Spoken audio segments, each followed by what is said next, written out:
Okay, hopefully this will work.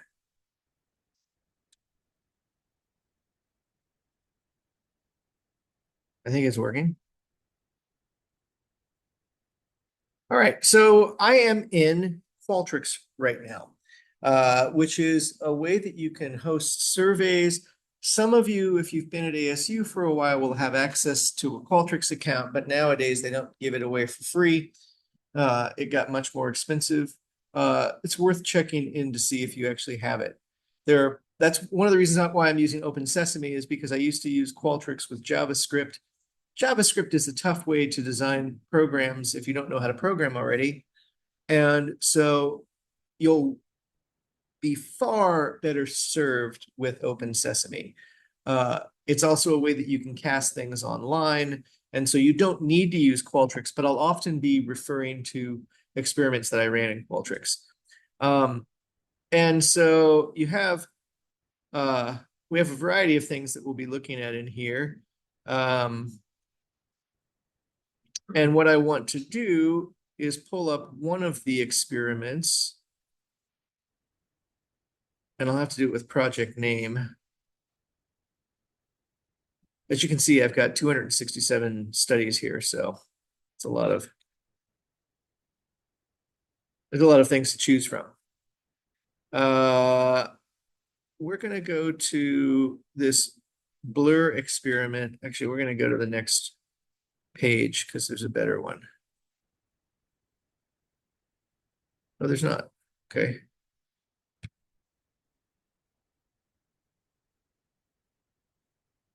We will go to this one. Now, in Qualtrics, you have a structure to your experiment, which includes these different blocks. And that's going to be the same thing in Open Sesame. You'll have a structure, but it's included in like a spreadsheet kind of, these little spreadsheet components that you put in. And we don't need to get into the guts of this. I just wanted to show you how an experiment like this works. So I'll hit preview.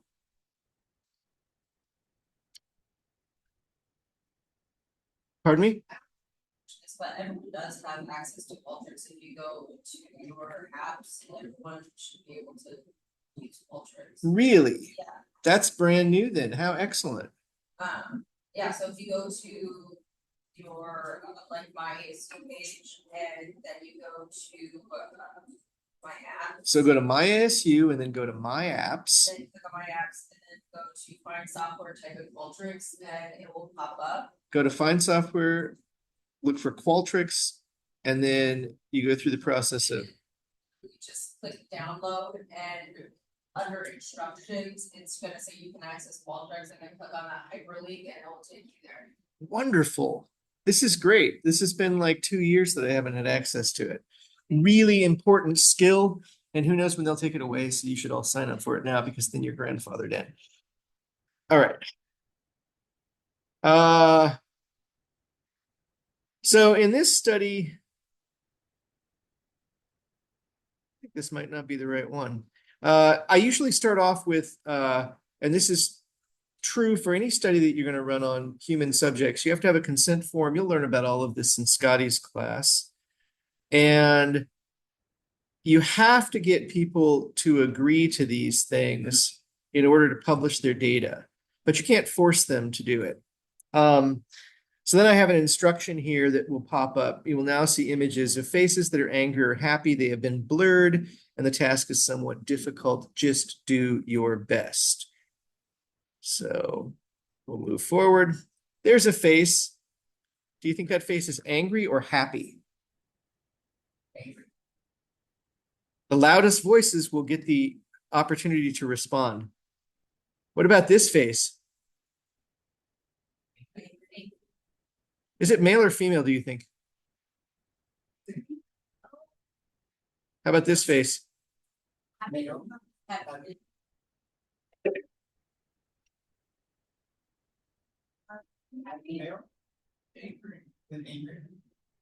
guys are good at this. Fortunately, most people aren't that good at it. Yeah. It is. Happy. Oh. Happy. Sorry, there I false alarmed. No, I just hit the wrong button. And that's another thing that, can happen. You make inferences about these things being false alarms, but if you see somebody clicking through super fast and they're making a bunch of mistakes, they're probably not false alarming. They're probably just not paying attention, like I just didn't. Okay. Right, control that out. Ultras. What do you mean control? Like if they click through too fast, you know. There are a number of clever strategies I've developed, but in general, the more clever, it doesn't matter how clever you are, you're going to have some subjects that are just a pain and they don't want to do what you're asking them to do. And so you pre-register studies with rules for excluding participants. Right. And so one of the rules I have is if they're faster on average than the rest of the participants, and you use a rule like their 2.5 standard deviations below the mean response time, then you can eliminate them. You can also make it based on the data. If they're at 50% accuracy and the great majority of people are at 75%, you can use a similar kind of rule, or you can just say, anyone that's at 50% accuracy, we will assume that they cannot do the task or they don't want to, and they'll be eliminated. If you have, let's say, 24 trials, you can use a binomial distribution to estimate what the distribution of responses would look like for somebody that's at 50%. And it turns out it'll go up to about 62.5%. And that's a person that's indistinguishable from the null hypothesis of a 50% performance. You can use that as a rule for exclusion. These are all things that you will learn as you run studies, especially in industry. You'll be able to have the money and the resources to run lots of studies. And so you just kind of like pick these things up, but I'll give you these rules as we go along too. And a lot of times in Qualtrics, the nice thing about these studies is that bots can't generally perform these. Bots are online AI. So my studies are cognitive studies, and no one's designing a bot to perform these tasks. But if you have a survey that you give out, a bunch of your responses are going to be people trying, you generally are paying people to do these surveys, and there are people that will design bots to collect a bunch of money from you and not actually perform the task. So you also have questions that are catch questions. There's 7 responses here. Please select the 6th one, regardless of what it says, and so there's a bunch of different strategies to get around this. All right, so what I'm showing you is I'm showing you a simple way to do a signal detection experiment. It would be very easy to decide if these faces were angry or happy if I didn't blur them, and so I've blurred the faces. So now we'll pop out of here, and we'll go to our data set, which is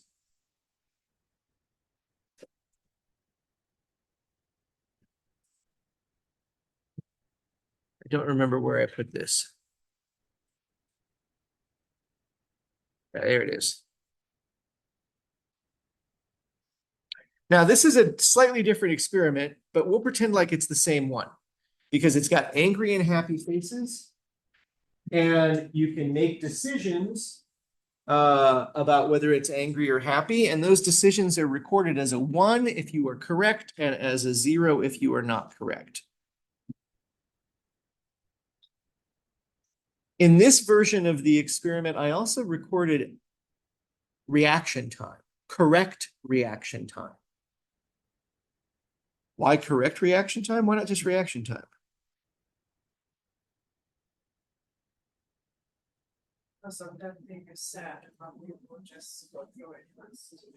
Yeah, that's one way of, yeah, that's certainly true. But let's say you're doing it really well. When even then you're going to make mistakes. And if there aren't that many mistakes made, and when we look at this, we can see that people are making no mistakes, which would be a 1, or a 0.8 would be 4 out of 5 correct responses. People are quite accurate. So the pragmatic answer is just that there aren't enough observations to look at the errors. And the speed with which you make a mistake versus the speed, this is maybe what you were getting at. The speed with which you make a mistake is often faster than the speed with which you make a correct response. And so they're really coming from different distributions of things happening in the mind. So almost everywhere in cognitive psychology, when you're looking at reaction time, you only are focused on the correct reaction times. There are some exceptions. Anyone doing something called diffusion, drift modeling, design studies so that they have the ability to, they can crank up error rates and they have the ability to look at error distributions of reaction times as well. But they're really coming from a different process. So we are today, and for the next couple of weeks, just going to focus on these accuracy responses. And now let me talk to you a little bit about what we've got in this data set. But over here on this second page, you can see that there's RT, reaction times are measured in milliseconds here. And then I've got some other things as well in this data set. It turns out that a go, no go task has a little bit more going for it than what we're going to look at today. But I'm not going to explain that right now. It comes in handy once we get to working memory. Because a part of working memory, a component of working memory is your ability to rapidly inhibit a prepotent response. That means rapidly inhibit a response that you get into the groove of making. And so if you suddenly get a stop signal that says, hey, you were just making a bunch of fast responses, but stop, don't make a response on this one. Your ability to arrest that is an indication of your working memory capacity or ability. But we'll talk about that later because we'll play with this data throughout. It's got a lot of cool things in it. Okay, the first thing that I want to do is I want to talk about the structure of this data set. We have subjects with some subject numbers. At the time, I was using the last four digits of the student ID number. And turns out that that's a pretty good strategy. You almost never have overlap in a small sample. We also have session. Session actually records whether it's a female or a male. 3 is female, 2 is male. 1 means that they indicated some other option. There were other options. Some non-binary option. Could also be missing, but I think missing was 0. If you look down there, we have a lot of females in this study and not too many males. And so looking at participant gender is not going to be informative, but the information is there. Then we have in the top, then for each subject, this is called line per subject data setup. The other possibility is a line per level data setup, where you'd have a bunch of the same subject numbers, and then for each level of the analysis, each change of a factor that you're interested in, you'd have a different entry. But this is the way that I like to work with designs that are known as either within subject designs or repeated measures designs. There are repeated measures on subjects. Each subject sees a bunch of different faces, and we have measures of their response to each one. And if you know SPSS, or if you know RStudio, or if you know some other stats packages, they often give you the ability to do repeated measures analyses with this kind of line by level setup. In R, you can do the same thing. What I'm going to show you is that this allows you to do really sophisticated statistical modeling and hypothesis testing just in Excel, not using Excel statistics, which are not very good. So please never use them. Not using Excel for Visual Basic, if that still exists. I don't know that it does. No, we're just going to use the native functions of Excel, and we're going to understand how we can pull the information out of a data set that's set up like this. So in the first row at the top here, you'll see it tells me that I've got mean by subject, session, and block, target, emotion, and target gender. So the first number in this first row up here is block. That means subjects went through 3 different blocks. Each block has exactly the same items in it. And you could manipulate something like the level of blur, but I didn't do anything like that. I'm just repeating the blocks over and over again. Why would I do that?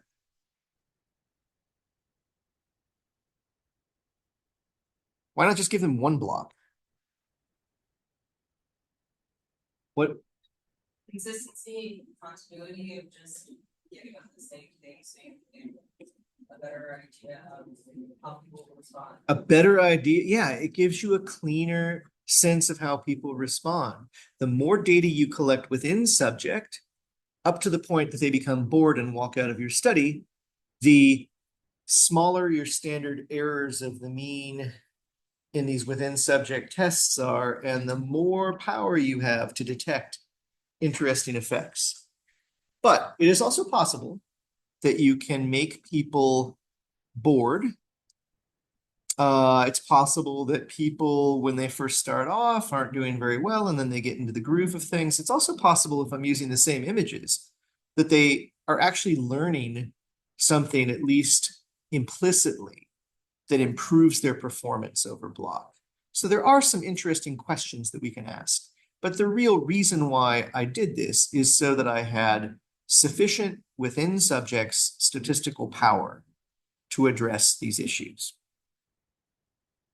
So the next row is whether the target face is angry or happy. And so targ means angry target, and haptarg means happy target. That should be obvious. And then I also have the target gender, female target, male target. Now, often in these data sets, I will use gender and sex in a different way. When I talk about a target or a stimulus that people are looking at, I use gender because it's a perceptual phenomenon. Up until recently, it was pretty accepted in the fields to talk about participant gender in terms of participant sex, in terms of biological sex. Now, we probably need to readdress that assumption, but in a lot of these older data sets, using the word sex for participant and gender for target allows me to remember whether I'm talking about a stimulus effect or a participant effect. And so I'll probably continue to do that just because it's a long-standing habit and it allows me to keep things straight in my head. So every one of these cells has an entry that is, it turns out, the average of the correct reaction times across 5 faces, 5 male faces or 5 female faces. That becomes more clear if we look at the accuracy, which is the page we should be on. Because you can see that the only possible options here seem to be factors of 5, of 5 divided by, of some number correct divided by 5. So 5 out of 5 gives you 1, 4 out of 5 gives you 0.8, 3 out of 5 gives you 0.6. And so I can look at this and you can trust me that I know that I had 5 female faces and 5 male faces in each block. 5 female faces in a happy expression version, and then 5 female faces in an angry expression version. The identities are the same. That's not evident from this, but I can tell you that they are. They come from Ekman and Friesen's classic pictures of facial affect, a standard stimulus set that everyone was using whenever I was conducting this research, and people still use quite a lot. And so Are there any questions about the way that this is structured? Each cell of the design gives us an accuracy across 5 face types for an individual within a particular block, within a particular expression, within a particular gender. So the numbers here are already out of factors of 5. Yeah, It's independent of the block structure. independent of the block structure. So you will see that this person in, so subject 76 in the first block is making responses 4 out of 5 times in 3 of the 4 cases. By the time they get to the second block, they're much more accurate. So that's evidence that people improve a little bit. So the first thing I want to do is I want to we're just going to take the first block because I'm going to give you an assignment to do this for the second and third block. So we're just going to take the first block, and just to make it easy, so we're not glancing across to, I'm gonna put my cursor down here on D10. I'm gonna hold it down and I'm gonna drag and select these cells, this 4 by 3 set of cells. I'm gonna hit Control C, which is copy, and I'm gonna paste it over here.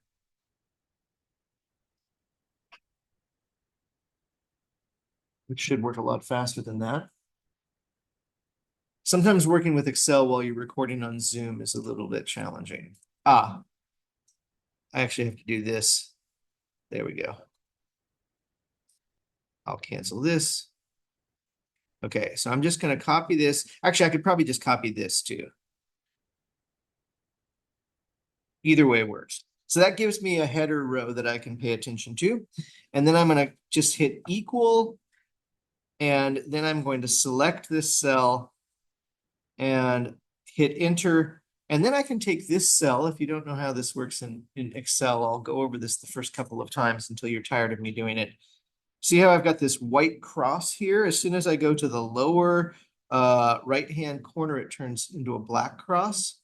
And I can hold my mouse down and I can drag it across. And then if I select this cell in T13 and I highlight it, you can see that it's grabbing the appropriate cell from G13 instead of the one that originally was in there, D13. So I'm just basically dragging the references across. It's a way of copying in a way that I can then update things later on. I could just select everything and copy all the data over too. But we're going to be using this trick over and over again. So it's good to get it into your system now. Yes. What cell did you? I'm grabbing this data here, D13. And so Q13 is just copying D13. It says equals D13. And then you drag that across and it gets to T. The T cell is referencing G13. And now I can select these cells as a row and do the same thing. I can turn that white crosshair into a black crosshair, drag it down. And now I've just filled the data in. I'm just pulling it over to this new area so we can work with it. None of this is critical, but it's starting to build a set of reflexes that I will go through entirely too quickly if I don't slow down and give you a chance to do it. Sorry, can you show it again? It's correctly part of it. It changes from the. It changes from D13. Well, that's the thing, is it's I'm not sure I understand what you mean.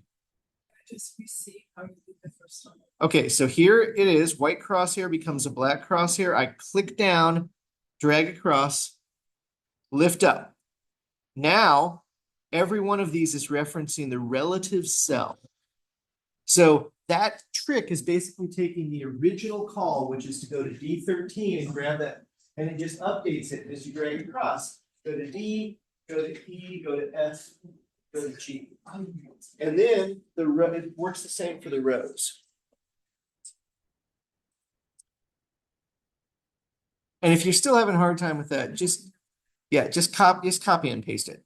Okay, so the first thing we're going to do is we're going to look at what the overall pattern is, right? Oh, actually, the first thing we should do is,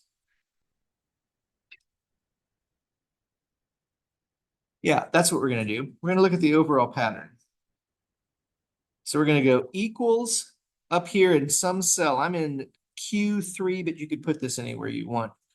I'm in Q3. I'm going to say equals average, because there's many measures of central tendency, but the geometric average is what we want, or the arithmetic average is what we want. We want to sum everything up and then divide by the number of observations. So equals average and then open parenthesis. And now we're going to down click in this cell and hold it down as we drag all the way to the bottom. And then we lift it up and we hit in parenthesis. And now we have 0.83, which is the average accuracy for detecting anger on female targets in block 1 across these participants. Because we have this formula here now, we could type it in over and over again. And you could just type it in. I mean, I could go equals average Q13 to Q36. This colon, by the way, means look at it from this cell value over to this cell value. And if you're using Google Sheets, it's a different operator. I cannot remember what it is right now. So we click on this, turn the white crosshair into a black crosshair, down click, drag across, up click, and now we have everything, all the hit rates for each of these different face types. So when we look at this, where do we see the most accurate performance? Happy female targets. Where do we see the least accurate performance? Angry female targets. So already we're looking at this, and if you had to think about, when an angry female target, what's happening in this 17 or 16 and 2/3 percent of the time, whenever an angry female target is not correctly detected, what are they doing?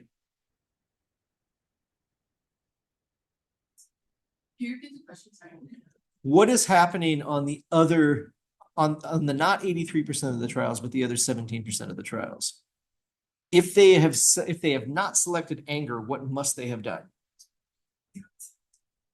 They called it happy. And so if we want to think about anger as a signal that they're trying to detect, then they're missing it.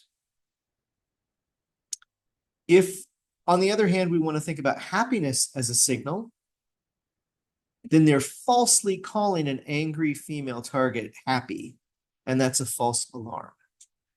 So already we're starting to see why the smoke detector principle, why these false alarms, this frame of thinking about things in terms of false alarms and misses and hits and correct rejections is interesting. There seems to be variability here.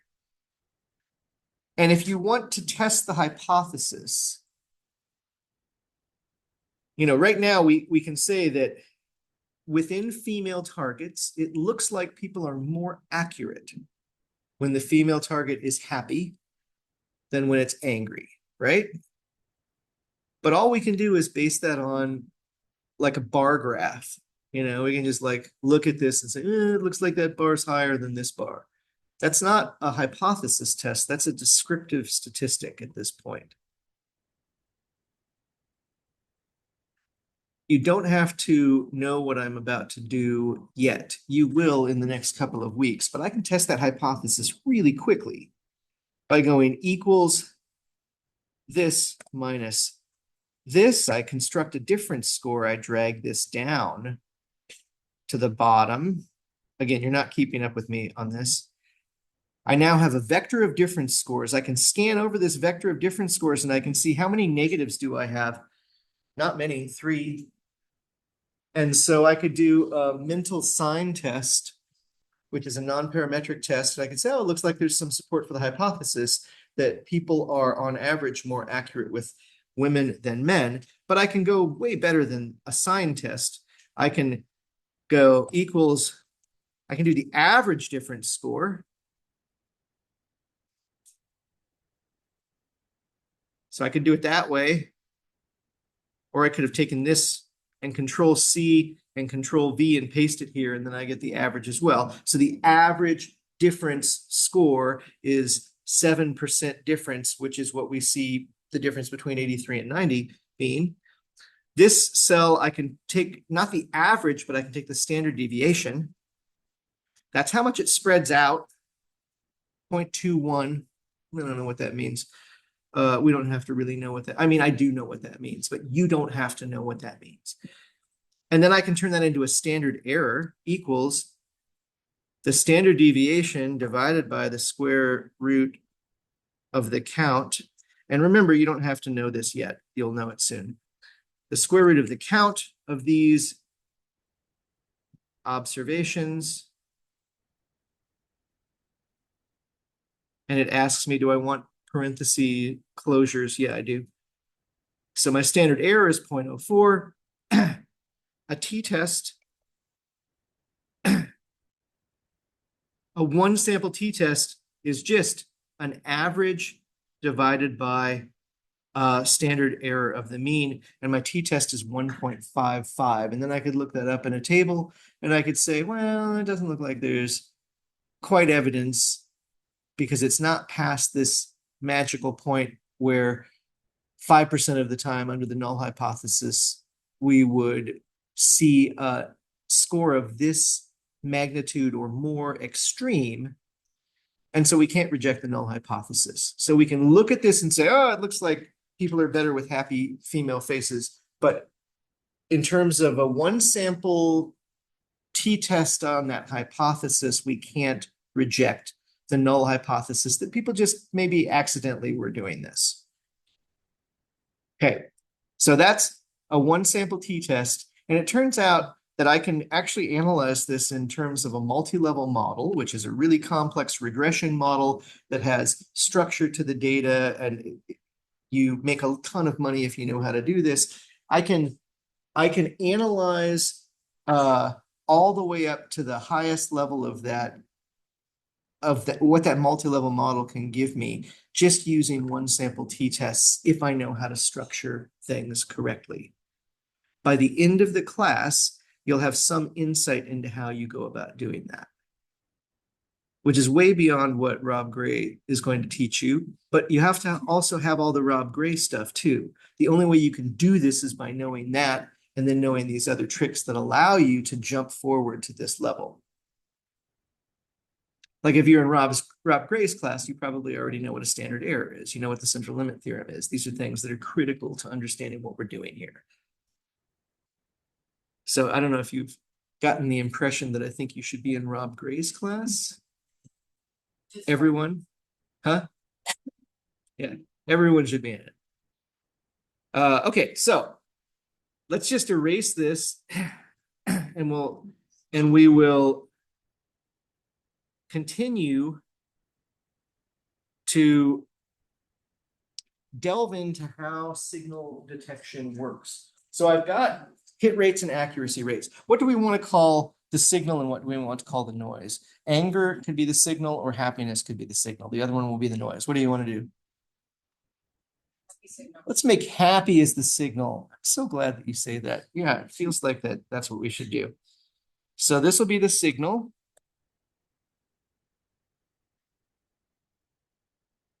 And anger will be the noise. Semantically, that just feels right to me too. In my early work, when I was a graduate student, of course, anger was the signal. But once you make tenure, you feel like happiness is the signal. So, okay. So what we want to do is we want to reparameterize things. And we want to take advantage of this idea of the normal curve. So if you remember, the normal curve is this symmetrical distribution. And it shows up all over the place. Heights of men and women, any sort of biological system that's an aggregation of errors is going to generate it. But if you know your central limit theorem, you also know that I could take a uniform distribution, a uniform probability distribution. An example is a six-sided die.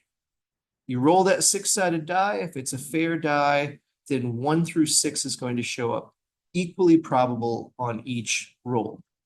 And so if you do a frequency histogram of what the outcome is, you're going to get pretty much a flat set of bars, right? Every probability is going to be the same. How many of you play Risk? It's a lovely game. Risk has this interesting property where you play with either 2 six-sided die or 3 six-sided die.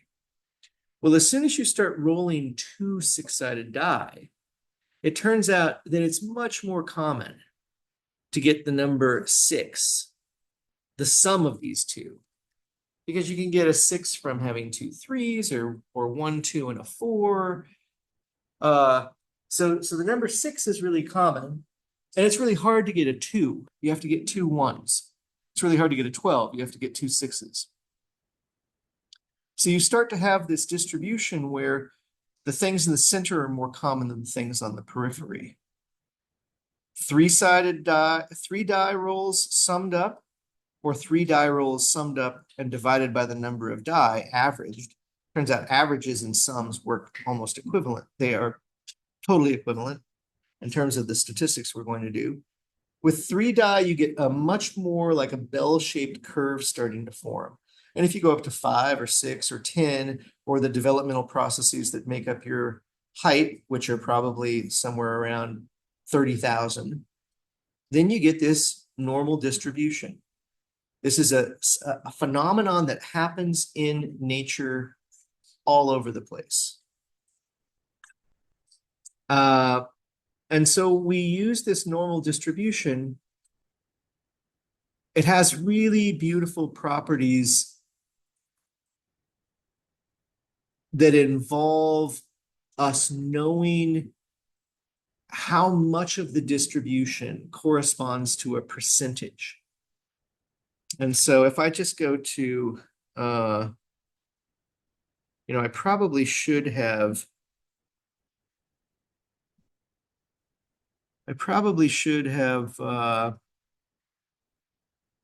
pulled up if I just enter normal distribution,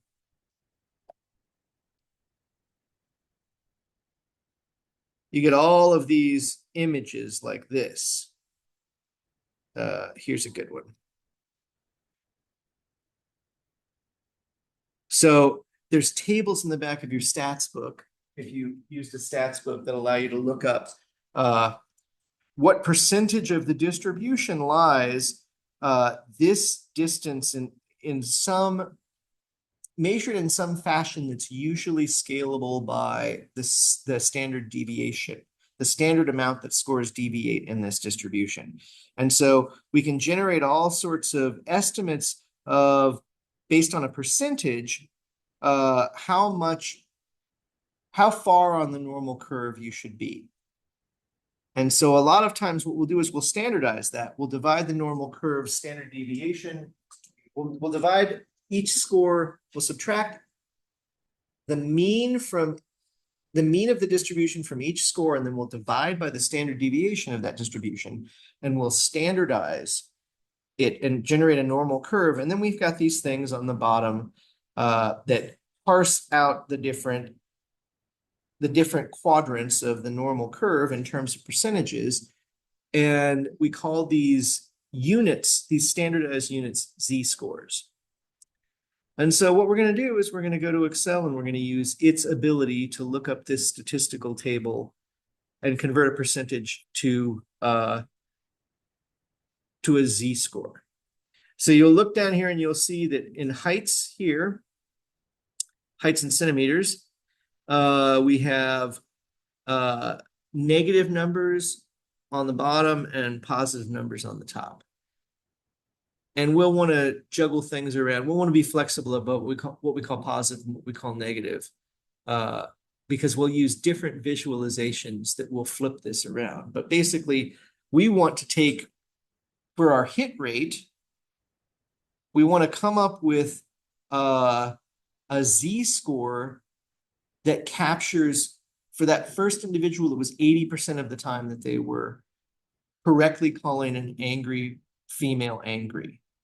So we want to figure out where in this normal distribution we capture 80% of the distribution below some point, and only 20% remains above it. And it'll be somewhere around here.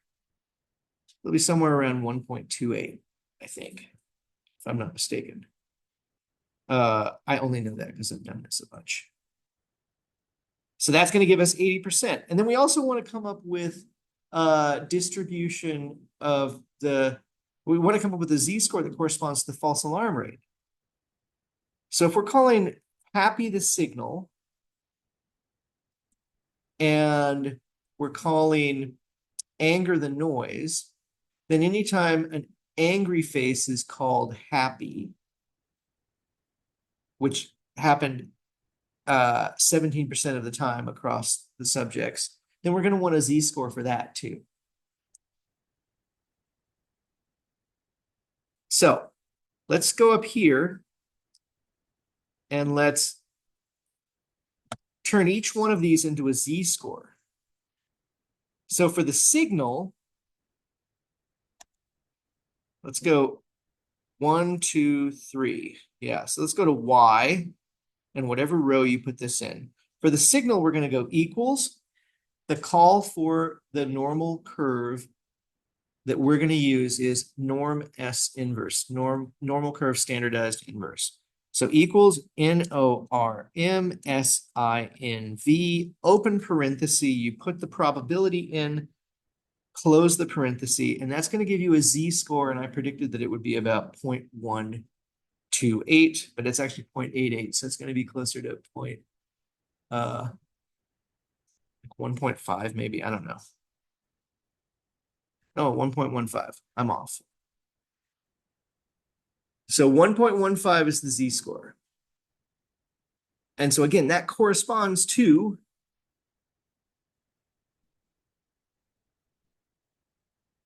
we'd find 1.15, which is about here, and we draw a line here, and that would tell us that 88% of the distribution is below that line.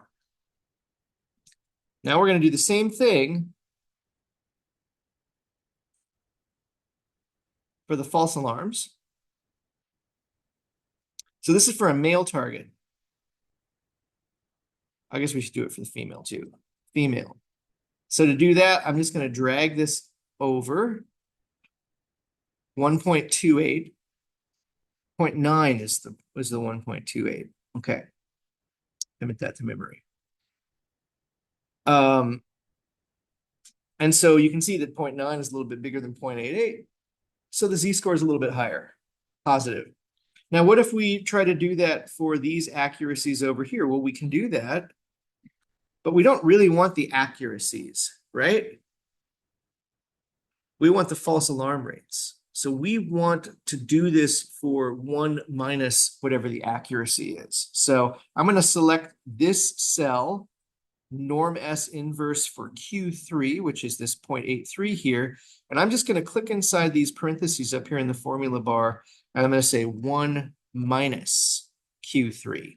That's going to give me how much of the distribution lies, that captures 17% of that lower tail of the distribution. That's the error. Huh? That's the score of the error. The z-score of the false alarm rate. Yes, you can. False alarm is an error, but also a miss is an error. So we want to be a little bit more precise in that. So negative 0.96, it's a negative z-score because it's capturing the lower end of the distribution. 0.5 is the middle of the distribution. Everything above it is positive. And then we'll drag this across here. Negative 0.19 for that. That makes sense. Okay. So now we have our signal and our noise. Just to keep this clear, I'll copy this, Control C, Control V, put it up here so we can remember this. Now, to generate a sense of how discriminable anger and happiness are on male and female faces, we use the measure of sensitivity that I talked about on Tuesday, D prime. D prime stands for difference. But if you know statistical effect sizes, it's also equivalent to Cohen's D. You look puzzled. That's okay. It's not quite equivalent to it. The calculation is almost identical, but you're applying it in a different way here. But Cohen got his term D from that. Yeah. Quick question for you. What was the formula that you entered for the noise? I got the same numbers, but my two values are positive. Your two values are positive. I said 1 minus Q3. Okay.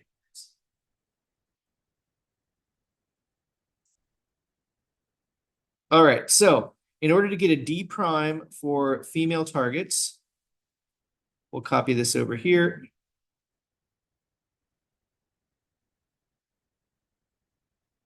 I'm going to put D prime up here. And I'm going to color code it, as I often do for some strange reason, as green. To calculate D prime, remember how I told you this is like third grade math? Well, it's third grade math if your third grader has Excel and a normal curve estimator. But now we're at the third grade math part. The D prime is calculated by taking the hit rate, which should be a positive z-score, because we imagine that people are going to be accurately saying, yes, something is there more than 50% of the time. And then we subtract the z-score for the false alarm rate, because we expect that people that are performing better than chance will have a value that is lower than 50% on their false alarm rate. And so it's negative. So you go equals the happy female target normal, the z-score, minus the false alarm z-score. And that is the distance between the signal and noise distributions in z-score units. That's what it is. That's what D prime is. 2.24 is a quite high D prime, but we can do better. And we can also do a lot worse, or we can make subjects do a lot worse. So it's hard to think about what this means without it being relative to something else. So we can drag this across and we can get that D prime for male targets. And for male targets, it's 2.34. 2.34 is a little bit higher than 2.24. We could take the difference score. We could construct this for each subject, take the difference score, and we could test the hypothesis of whether that's higher or lower. We'll do that next week.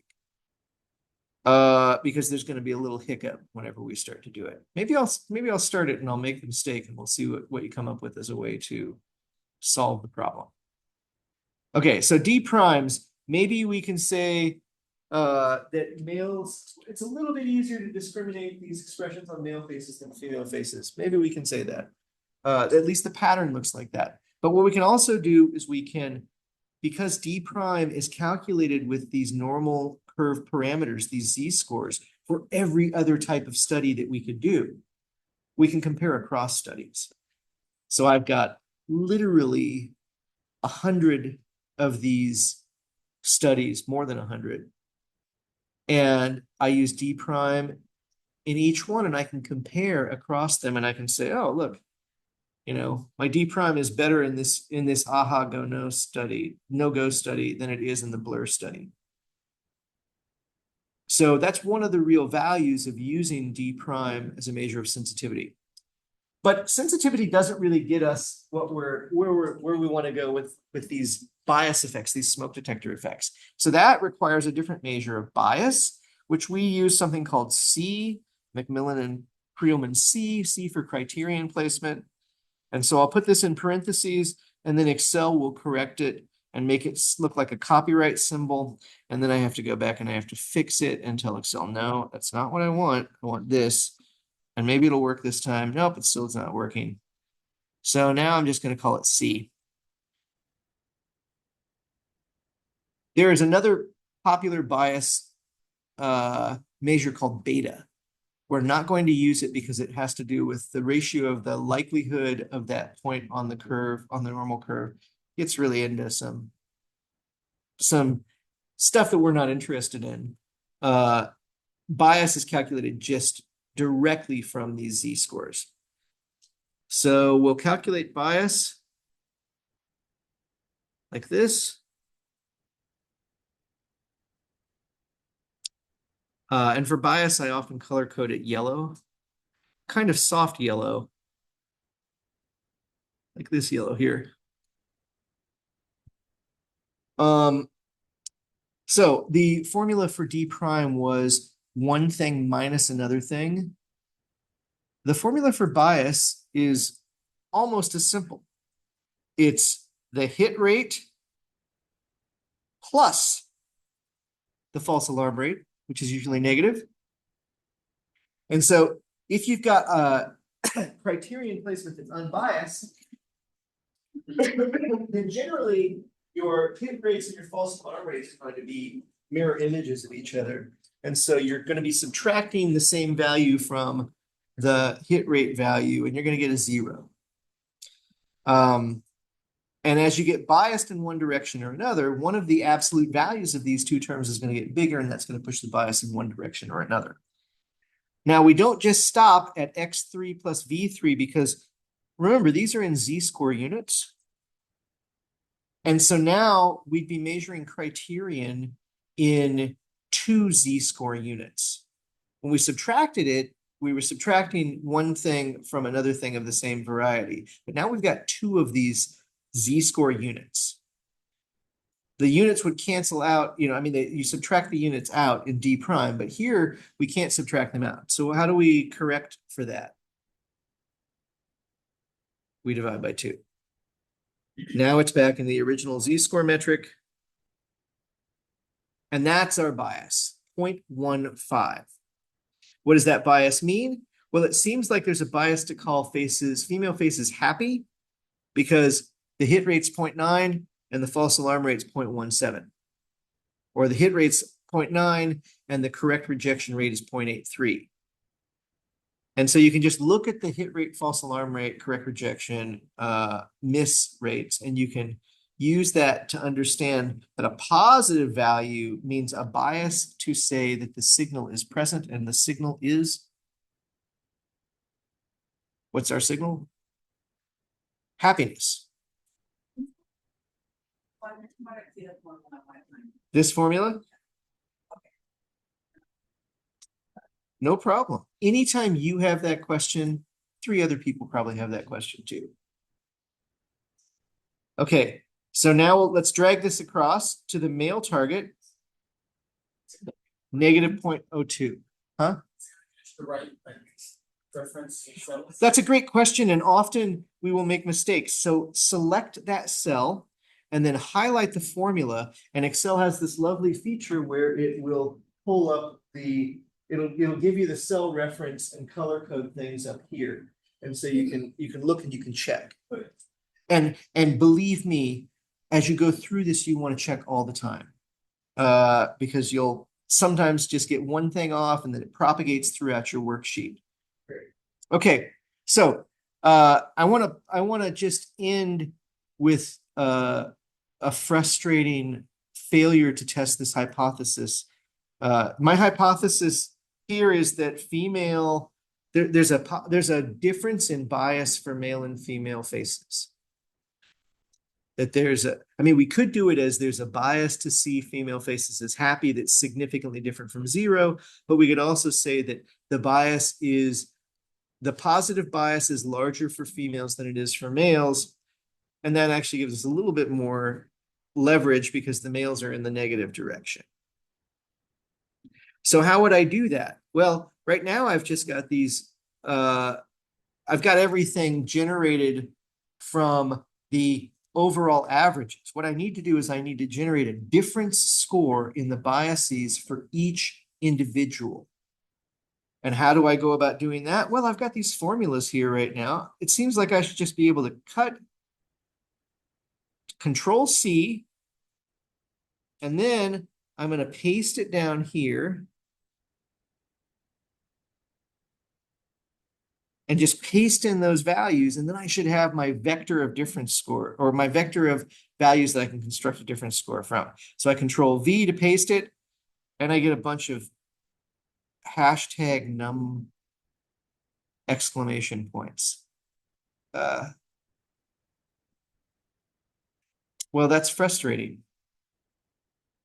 And I won't force you to come up with what why that's happening in Excel.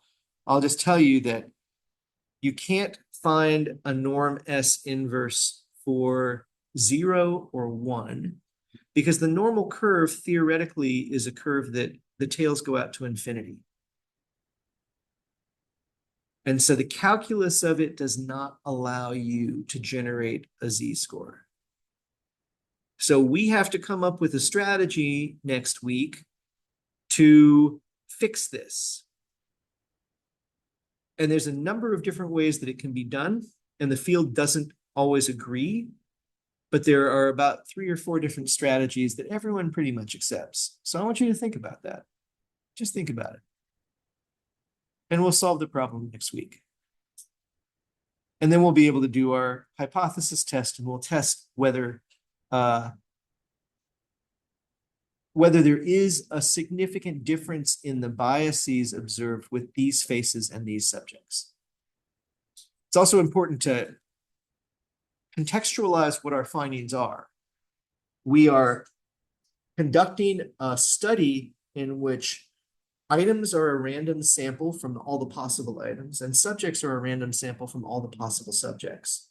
So when we do this analysis by subjects, what we're really saying is that if we ran another study with a different set of subjects with these exact same images and this exact same design, what's the likelihood that we'd see an effect like this, or a bigger effect?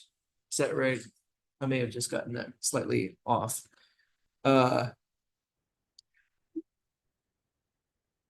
We want to be able to say, what is the likelihood that this effect is generated by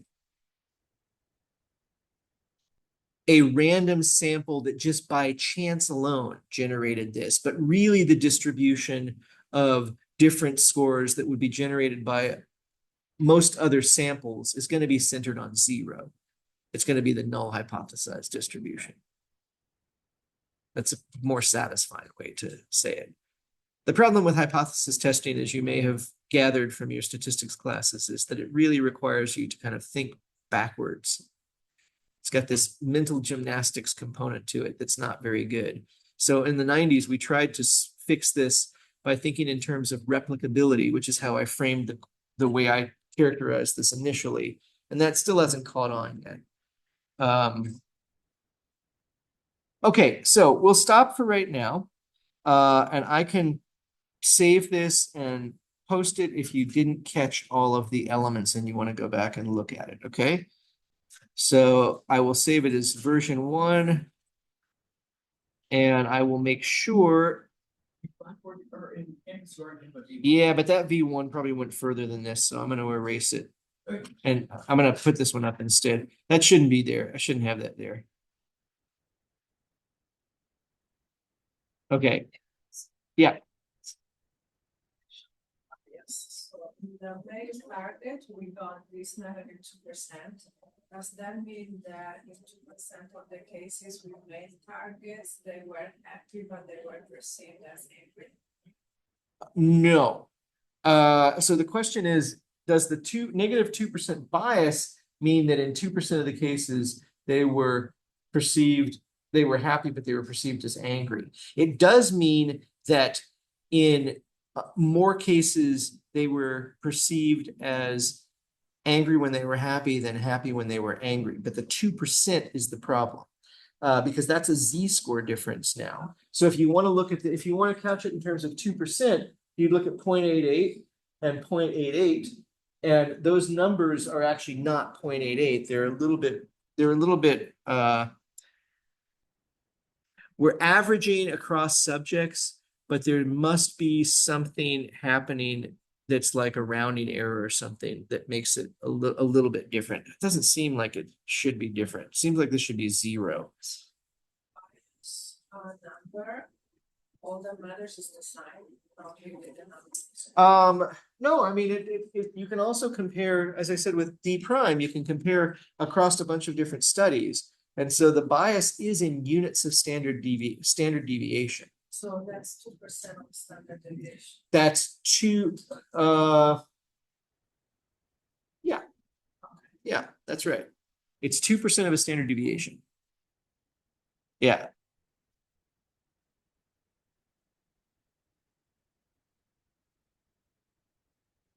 That's exactly right. I should have said that. Yeah, good. All right. So on Tuesday, I'm going to lecture again, but I'm going to solve this problem for us, and we're going to test this hypothesis, and then I'll give you an assignment next week.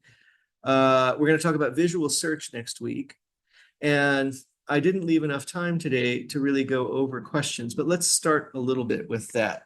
So I'll stop the share right now. And then I'll stop the recording.